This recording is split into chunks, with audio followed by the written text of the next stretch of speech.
It's Oscar season, and on the show tonight, I've got a two-time Academy Award winner, and he's been nominated for another one. But who's going to chat to him?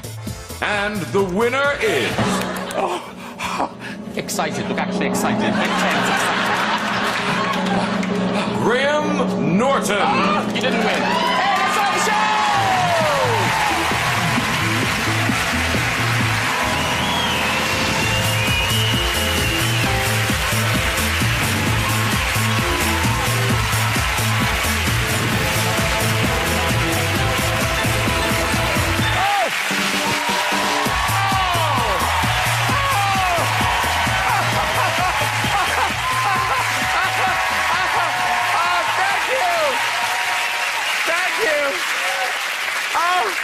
So many people to thank. It just means so much to be nominated.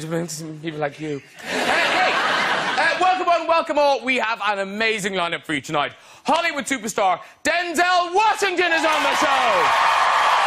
I know.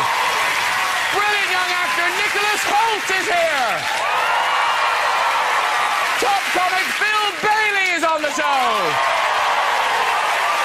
And we'll have music from the amazing Conor Maynard. Good, right? Good. Oh, I am delighted to welcome Nicholas Hoult onto the show. Now, do you remember him as the star of About a Boy? Do you? Oh, look at it. Who is the best boy? Oh, I am. Oh, dear. Here he is in his latest film. Yes, mothers, they do grow up.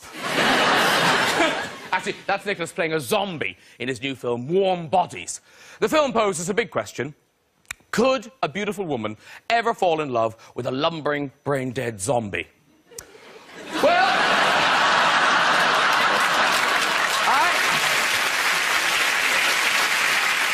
I'm so excited to be meeting Denzel. Something so cool and sexy about a man named after an American city. You know, Denzel Washington, Joaquin Phoenix, Johnny Vegas. I believe that's called a roll top. Denzel's new film is called Flight.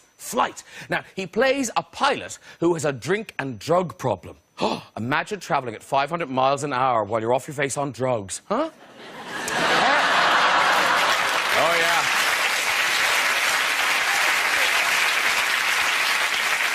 Oh, yeah. The jersey's yellow, urine green. As always, a delight to have Bill Bailey back on the show. As you know, Bill is a huge animal lover. He's campaigned for all sorts of creatures. Baboons, bears, even horses. Let's get some guests on! Later we'll be having music from Conor Maynard! But first, here's a male actor to look forward to getting. It's Bill Bailey!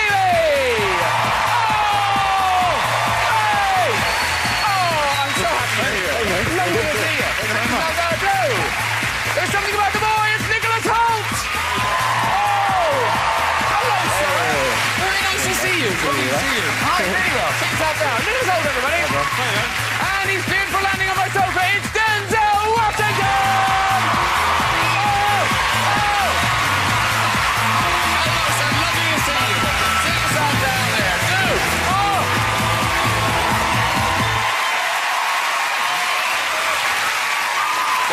Washington. I know. That was it. Now, this is so rubbish. We should have confirmed this.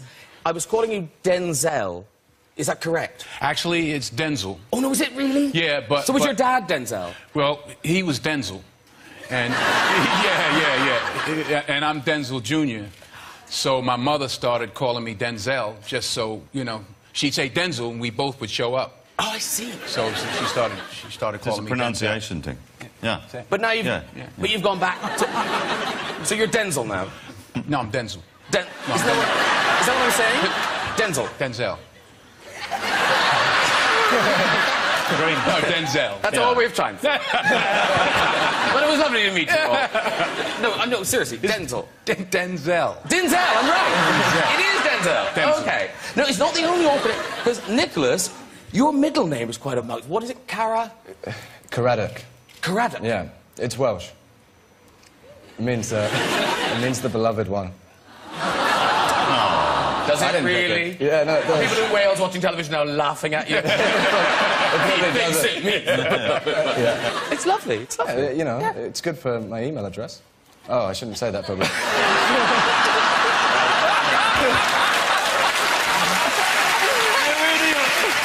That's gone.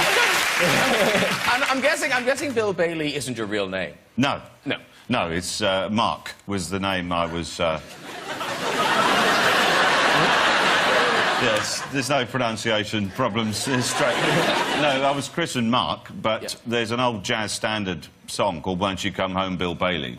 Yeah. So, from a very early age, I was known as Bill, and that's just kind of nickname. But then when it came to your son, it's hard to choose names, I think. It is. It's very hard to choose names. So your son, you went for quite a specific name. Yes, Dax.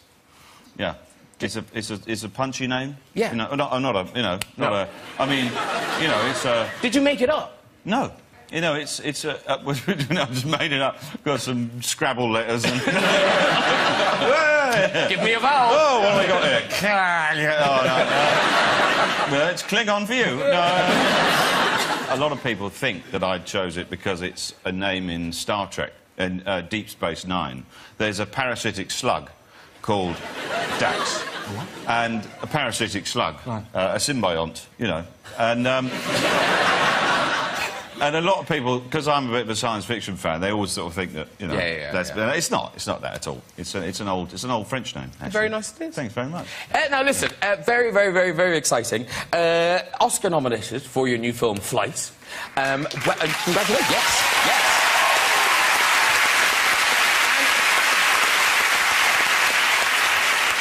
It's going to make, you know, 6th nomination. Yes. You've won twice. Yes. When you get the call this time round, is it as exciting or is it kind of... Well, it's not like the first time. I mean, the first time it was, you know, it went crazy, but it's still an honor, great honor. Who are you going to go with? Actually, I think I may be going by myself. My wife is doing a play in New York. Should we have a competition? Denzel, bye-bye. Shut up. So your wife's in a play? Yeah, she's doing a play, so... So you're just going to by yourself? Well, I don't know. Maybe I'd take my mother or something. Because you took your mother before, didn't you? Yeah, and my wife. Together? Yeah. Well, that was a brave move. Yeah. Because I don't know where you told this. You were telling a story about it's a classic mother. Mothers are obsessed, aren't they, by centerpieces? Oh yeah. Wherever they go, they love a centerpiece. Yeah. So the governor's ball afterwards is a big dinner, and they had these big centerpieces, and she started talking about how beautiful it was, and I could see where she was going. I don't know if I had won that year. I don't know if I carried out the Oscar or the centerpiece or both. but I did carry out the centerpiece. I did. She's like, grab that, son. Mom, I'm not taking... She says, what's a waste? Those beautiful flowers, so I'm walking out. It is a weird thing that mothers are so sad. They really are. My mum, when we went to that Elton John ball thing, she came out with placemats, a pile about this high. I left her there. I went home because I had to work the next day. She was there till 3 o'clock in the morning and came home a massive... Placemats? Yeah. She's stolen little kettles and little teapots. Yeah. You know that thing about your email address? Again, probably shouldn't be telling this story. Listen, we're here to talk about Flight. And your performance in it is phenomenal. It's extraordinary. You can so see why you got nominated for the Oscar. So tell us about your character, tell us about the story. He is a pilot who has a bit of a drinking problem, and there's a potentially catastrophic problem with the plane. And he crash lands the plane and then is considered a hero. But he really starts spiraling downward with more and more drink, and people don't know about it, and he's a mess. And it's comedy. Right.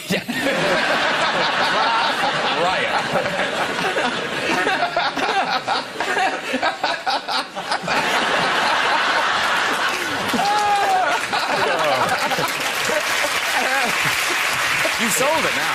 Yeah. Oh, okay. Yeah. You to know. Yeah. So, as you say, you play the pilot, and the director, Robert Zemeckis, he's talking about how prepared you were, because you did all the flights. Didn't you do flight simulators? Yeah, we got in flight simulator. That was great. I wish I could take one of those home. You know, we went to Delta Airlines, and they allowed me to get into flight simulators and kind of do mock takeoffs and virtual, you know, takeoffs. And didn't need to land because we crashed the plane. Of course, yeah. Didn't have to practice the landing. And how confident, like, could you fly a plane now? No. No? No. Really? No. I'm just pushing buttons like I know, like I think I know. But... And this is one of these films, they will never show this in in-flight entertainment, will they? I don't think so. I don't think so, no. But have you seen it? Yeah, I watched it before getting on a flight, literally a couple of hours before getting on a flight. Did it affect it wasn't a good move. I was trying to see if I could find the pilot. You can fly, it's still safe. Go see the movie and then catch a flight. Well, look, we've got a clip. If you are going on holidays tomorrow, perhaps look away. This is Denzel in charge on the fateful flight. That's a good clip.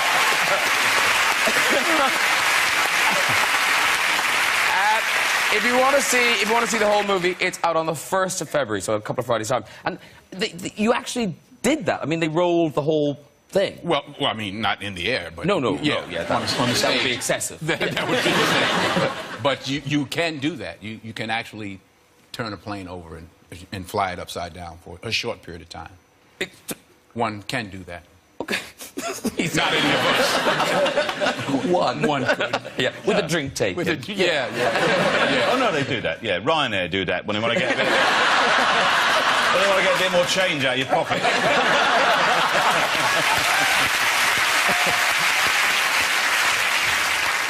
Now, as I say, your performance is really terrific. And by the way, I don't think I said good luck. Good luck at the Oscars. Thank you. But the thing that impressed me most as a drinker is you do hangovers really, really well. No, they're very good. You know, that kind of... Yeah.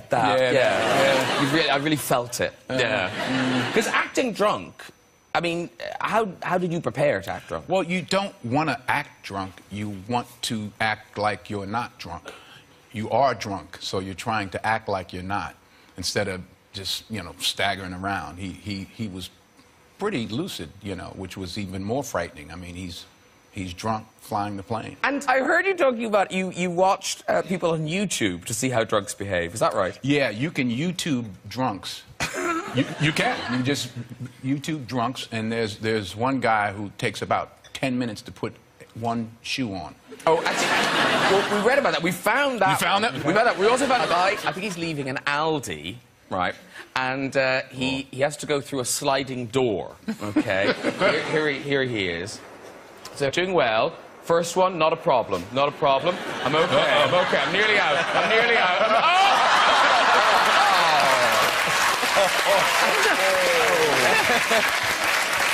Now, we have the one you talked about, the guy with... I think this is the one with the sand... Is it a sandal? Yeah, he's trying to put a sandal on. He's trying to put a sandal on at some festival. Here he is. Here he is. Yeah, well, this should be easy. Oh, yeah. Okay, no.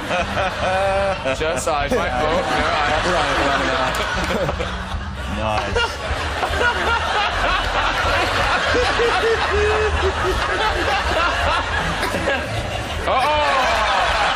It's like the story of the Good Samaritan. It's like, this poor guy. Oh, he's getting it on. There you go. Now just if you just stand up. There you go, guy. Oh, you're all good.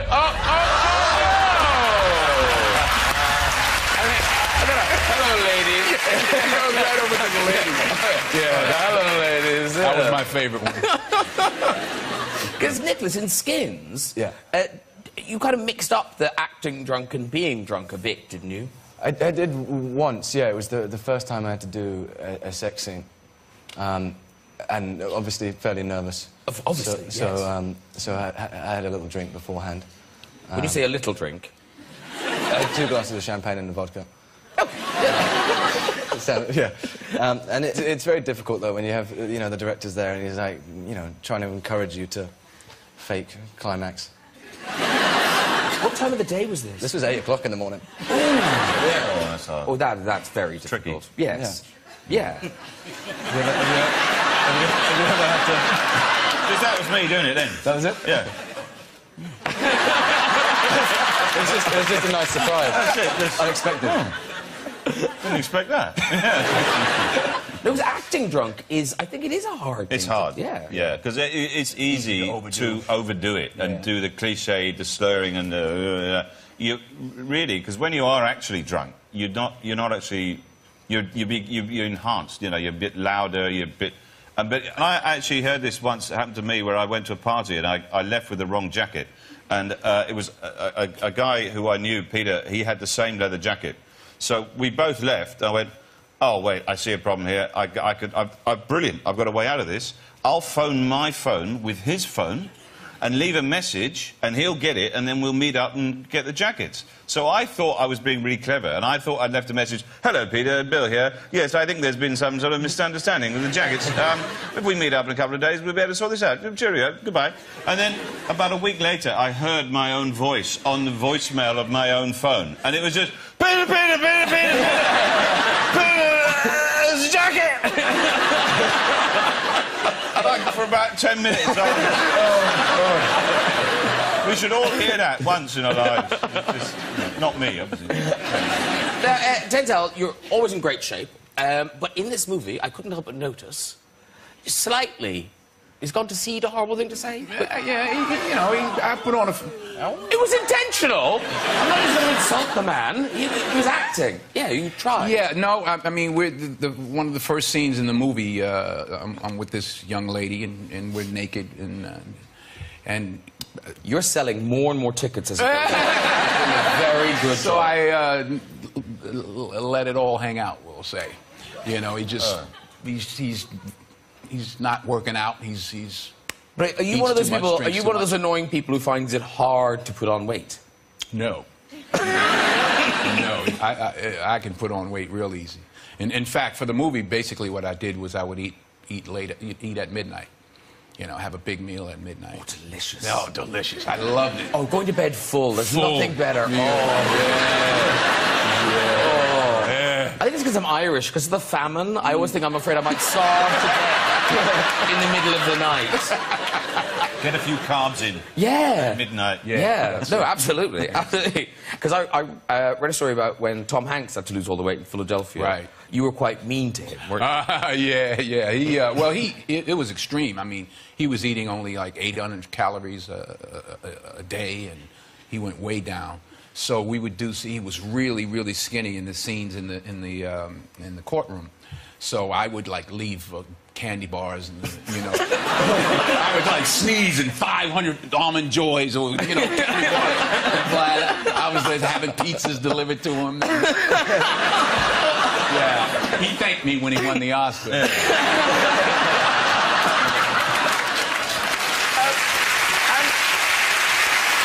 In terms of physical transformations, Nicholas Hoult, we've seen you gone from boy to man and now to zombie, because you play a zombie in Warm Bodies. Yeah. And it's a sort of new genre. It's sort of rom-com. Yeah, they've kind of they've blended them all together. I thought of that. So tell us about the story a little bit. I play a zombie Yep. who feels a little bit trapped, and he's unhappy being a zombie. He wants to feel alive again. And then, poor guy. Oh. Yeah. You know, he's very Most of them do. self-deprecating. Yeah, exactly. Yeah. And he doesn't want to eat brains, you know, he has to and whatever. But then he sees, out hunting one day, he sees this Julie character played by Teresa Palmer, and instantly just falls for her, basically. And she's the catalyst for him starting to change and become human. But he also eats her boyfriend's brains. So it's kind of this weird thing where he eats her brains, and then in this film, the zombies eat the brains and they relive the people's memories. Yeah. That's it. Anyway, so Warm Bodies opens on the 8th of February. This is a clip, and it's kind of setting up the whole idea of you being a zombie in your zombie world. Yeah. I like the zombie walk, too. The zombie walk is very good. Yeah. And they filmed it all in, is it Montreal? Yeah. And why did they go to Montreal? They're really accommodating in Montreal. I mean, and also there's Mirabel Airport, which is closed down, disused, and the old Olympic Stadium as well. There's loads of places which are just abandoned, basically. How great. We could go in there and... Yeah, it's in Montreal. It sounds lovely. Yeah. And they speak French. This gets better and better. East London's thinking, oh, one day we'll have zombie films made here. We're lucky. And now, in terms of an acting challenge, obviously, you know, so Denzel's in a movie, he's playing a pilot, he's studying drunk people on YouTube. How does an actor prepare to play a zombie? Yeah, I'm not really sure what we did. We watched a lot of zombie films, and then it was just kind of that thing of, it's kind of being really hungover. That's what I kind of thought about a lot of the time, just that feeling when you wake up and you know, you can't really talk, you're groaning, you feel terrible. And I tried not to blink a lot, because I thought zombies probably wouldn't blink. Of course, which was yes. a bad decision. There were some long scenes. And then, the difficult bit is the zombie run. Because then, like, zombie walking, you just kind of slow shuffle. But Teresa's a really quick runner. And there's a few scenes where we're running around, and I'm trying to keep up, but in a zombie fashion. And I just... You gotta show us. I look like an idiot. You gotta show us. No, come right, do the zombie run. Do the zombie run. Where should I go? Okay, anywhere. Oh, man, I can't believe I'm doing this. So, I haven't done it in a little while. I'll do it along. Okay, do it along. Okay. All right. Okay. And zombie stairs as well. Do you want to chase you to get you a bit of... Yeah, you come up and chase. You ready? Okay, hold on. Okay. Set. Action!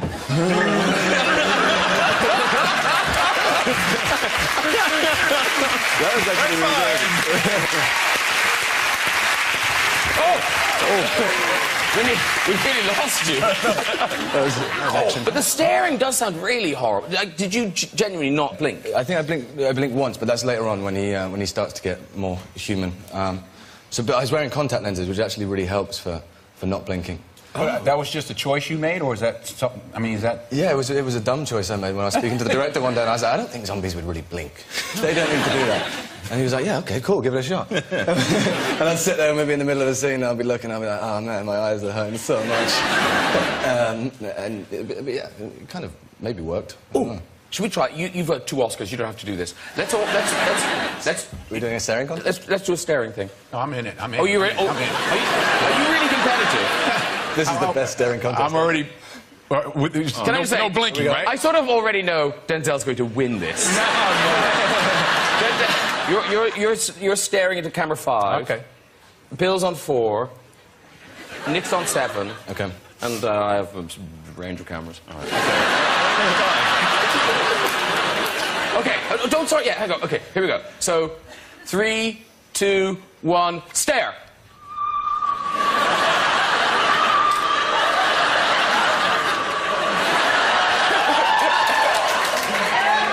I blinked. Well done. Tearing up. Oh, they're still going. I gave up. Oh, he's good. Is it? Oh, yeah. Nicholas Holt's our winner. Very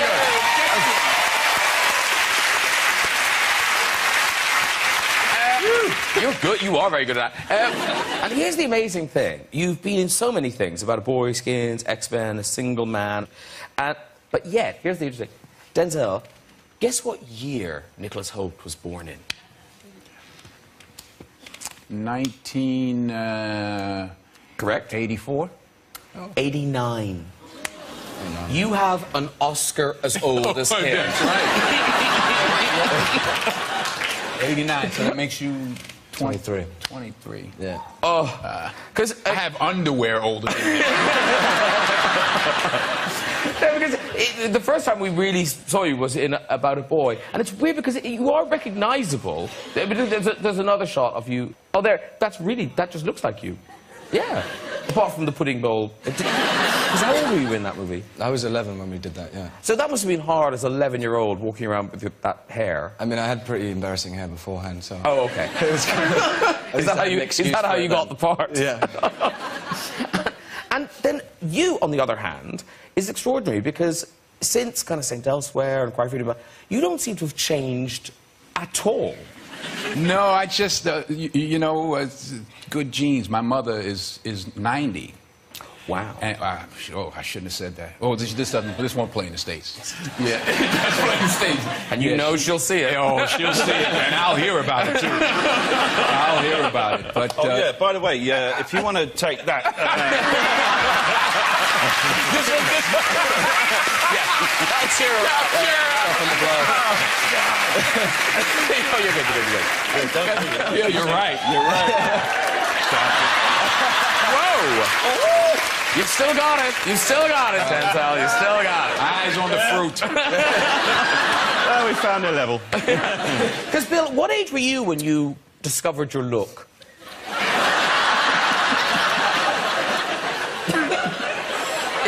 if you know what I mean. Where are you going with this, Graham? Well, no, because you've always looked like this as long as I've known you. I've always looked like this, yeah. Yeah, I'm rocking, it's called a skullet.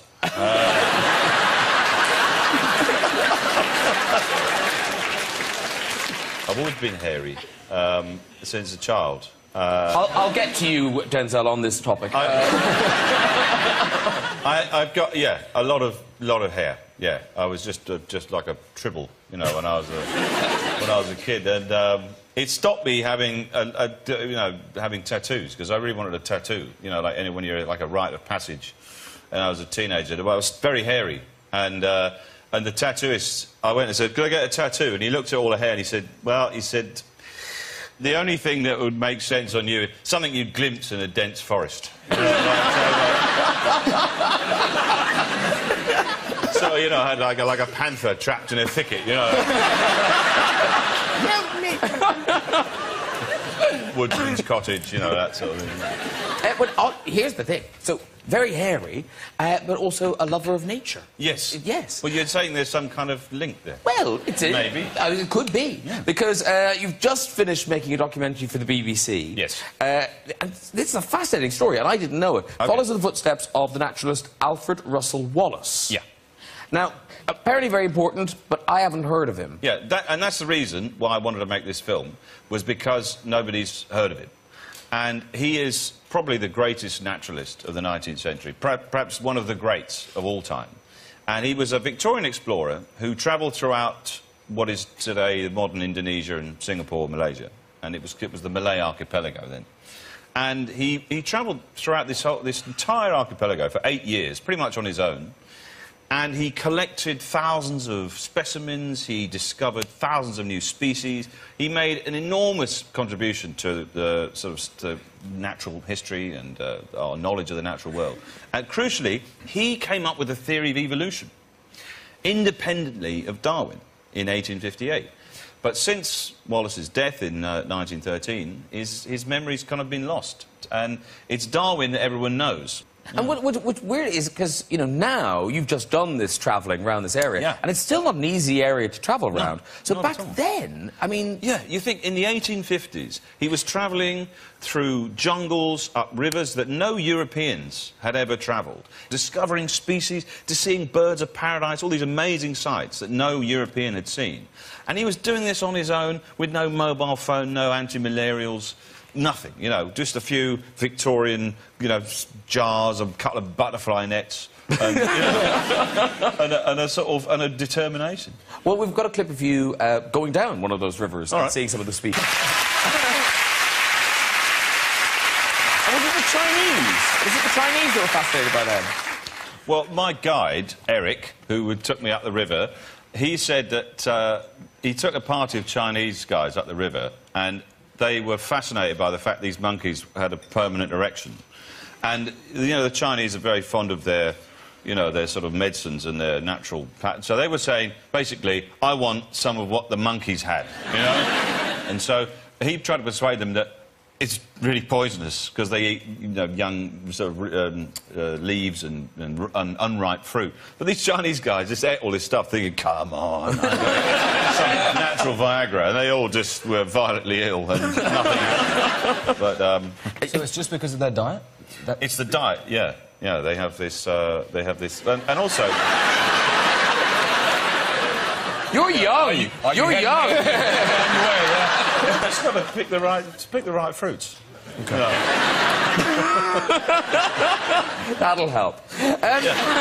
But you talk about China a lot in your tour, Quam Peddler. Yes. Which, what a tour. It starts 26th of April, and you've just added an extra 41 dates. Yes. Later in the year. Yeah. Wow. Because they've all setting out. Yeah, which is fantastic. Yeah. But you talk about your travels in China. Yeah, that's right. I'd spent about a month in China earlier last year, and it's a place it's hard to like sometimes, because it's a place where there's little compassion, I have to say. You know, and we went to an industrial part of southern China, Guangdong, and there's a lot of Chinese restaurants, obviously. It's China, you know, as you can imagine. It's so popular. It's so popular. We went to this Chinese restaurant, and this is one of the most it was a very surreal thing. We went to the Chinese restaurant, and like a lot of restaurants, Chinese restaurants, there's things in tanks. But, you know, crabs, lobsters, all that thing.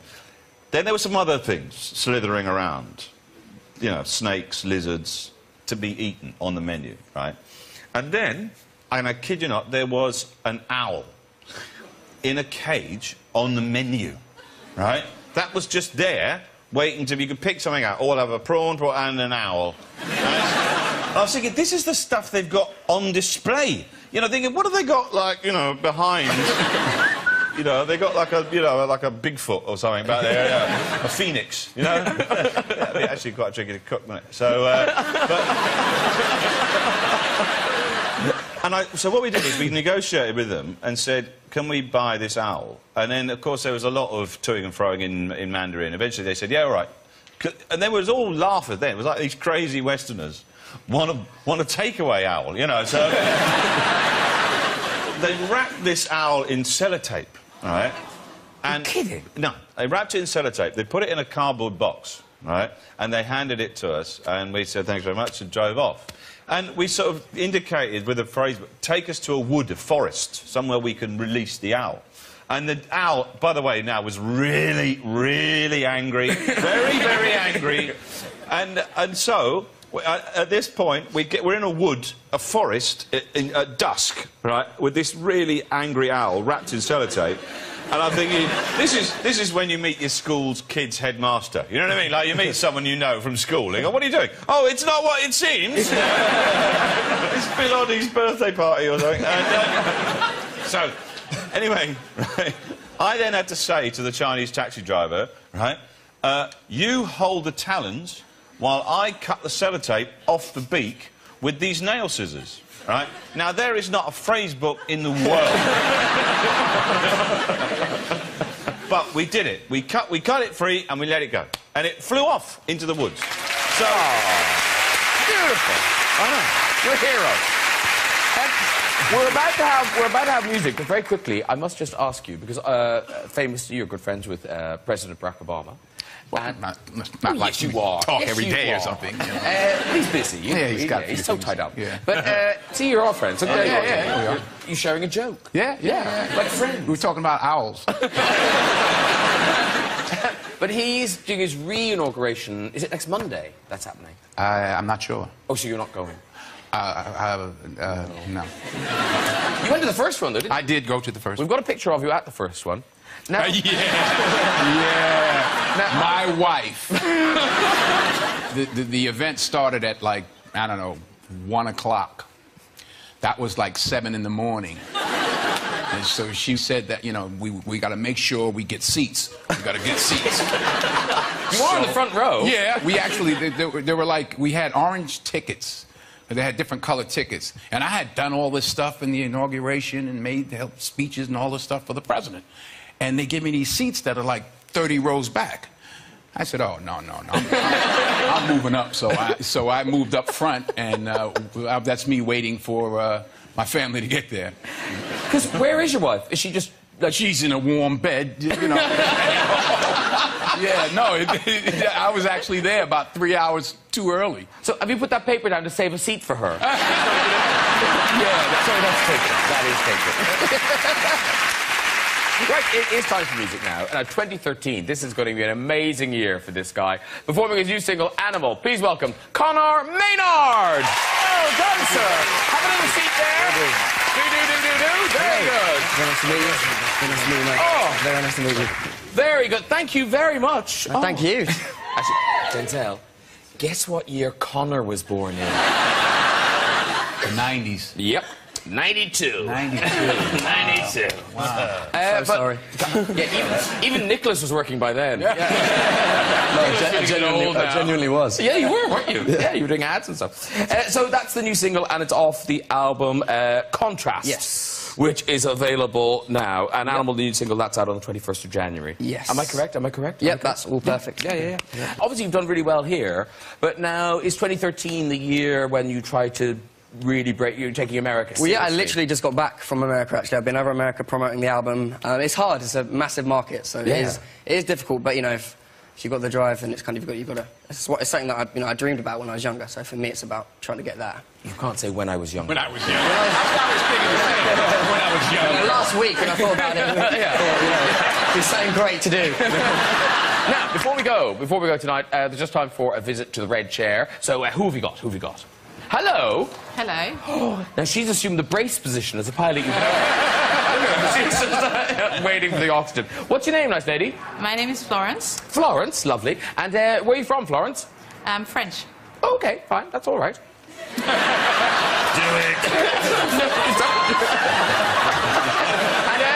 And what do you do, Florence? I'm Florence? a PA.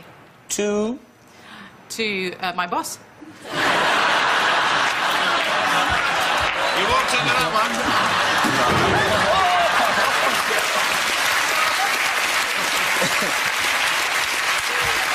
She annoyed me throughout. Everything about that annoyed me. OK, we'll do another one. We'll have another one. Oh, here she is now. Hello. Hello, evening. What's your name? Sasha. Sasha. And what do you do, Sasha? I'm a consultant dermatologist with an interest in paediatric dermatology. Well, I did ask. If only I had a pen. Right, Sasha, off you go with your story. So when I was 12 years old, I was invited to a school friend's sleepover. And in the middle of the night, I had the call to nature. And so in the dark, I tiptoed into the bathroom. And as soon as I hit that warm seat, I was complete flow. But a split second later, I heard behind me a bleated, "Ooh!"